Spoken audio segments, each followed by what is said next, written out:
Hello everyone, this is Shivangi. Welcome to shift classes.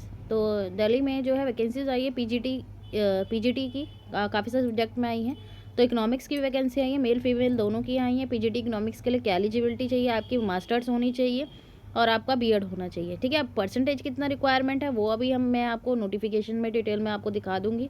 तो इसका जो एप्लीकेशन स्टार्ट होने वाला है वो 16 जनवरी को होने वाला है, दोपहर 12 बजे से, और 14 फरवरी तक रहेगा लास्ट डेट। ठीक है, ऑलमोस्ट आपके पास पूरा एक मंथ है। तो अपना फॉर्म फिल कर देना। तो उसमें पीजीटी हिंदी की, और इसमें सारी डिटेल दे रखी है कितनी टोटल वैकेंसी 70 है, और रिजल्ट कैटेगरी के हिसाब से भी डिवाइड कर रखा है, तो आप लोग अपना देख सकते हैं। पीजीटी हिंदी मेल फीमेल दोनों अलग अलग डिवाइड है। ठीक है, अब हम आते हैं मेन इकोनॉमिक्स पे। अपना मैथ्स की भी है, हिंदी की भी है, फिजिक्स की भी है, और केमिस्ट्री, ठीक है, बायो, इकोनॉमिक्स पे आ गए हम। ठीक है, तो आपकी इकोनॉमिक्स की जो पोस्ट हैं वो मेल फीमेल की बात करें, मेल की 60 हैं और फीमेल की जो है 22 है, जिसमें अनरिजर्व कैटेगरी में फीमेल में है आपकी 7 और मेल में है 31 वैकेंसी। ठीक है, और बाकी हमें तो एक ही सीट चाहिए। आपको किस पे कब्जा करना है? सिर्फ एक सीट पे। आप ये मत देखो कि इसमें 30 सीट है या एक सीट है या 2 सीट है। आप अपने आपको तो सिर्फ एक सीट चाहिए। आपको 30 सीट से क्या करना है? 30 हो या 2 हो या 4 हो या 5 हो या एक ही हो, आपको तो एक ही सीट चाहिए। तो मेहनत करो।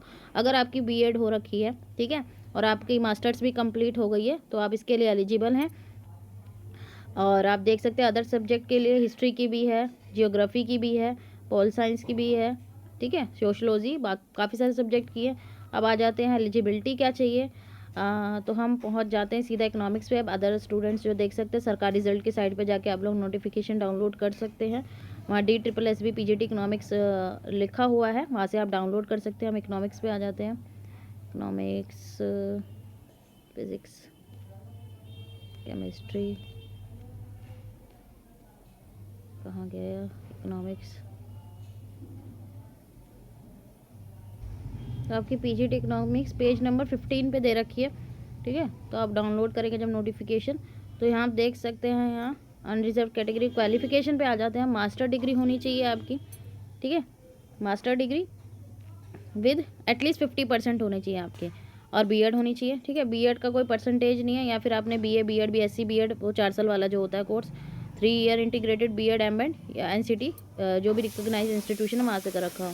एक्सपीरियंस वगैरह कोई ज़रूरी नहीं है तो अच्छा, नहीं है तो कोई बात नहीं है, ज़रूरी नहीं है। पे स्केल आप देख सकते हैं आपके सामने। और एज लिमिट जो है 30 साल से ज़्यादा नहीं होनी चाहिए, मतलब 30 साल तक है तभी आप एलिजिबल है, अदरवाइज़ नहीं है।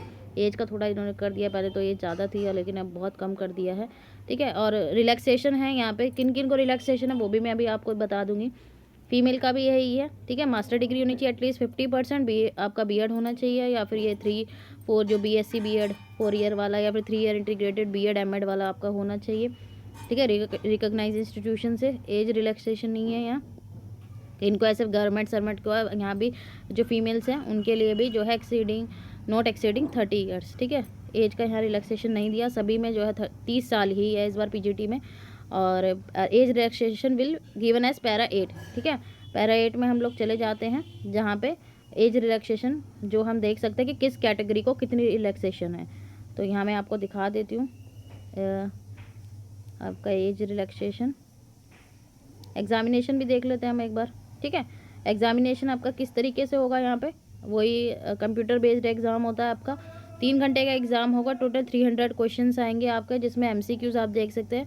मेंटल एबिलिटी आएगा, general awareness, English language, Hindi, numerical aptitude, data interpretation, और 100 मार्क्स का आपका एमसीक्यू रहेगा, जो आपका टीचिंग मैथडोलॉजी है और जो आपका पोस्ट ग्रेजुएशन सब्जेक्ट है उसका रहेगा। टोटल 100। ठीक है, 200 क्वेश्चन रहेंगे यहाँ पे। और नेगेटिव मार्किंग तो होती है DSSB में 0.25 मार्क्स की। ठीक है, देखो यहाँ लिखा है नेगेटिव मार्किंग होती है यहाँ पे। तो अच्छे से तैयारी करो। अभी डेट का तो कुछ नहीं दे रखा इन्होंने कि एग्ज़ाम कब होगा यहाँ पे।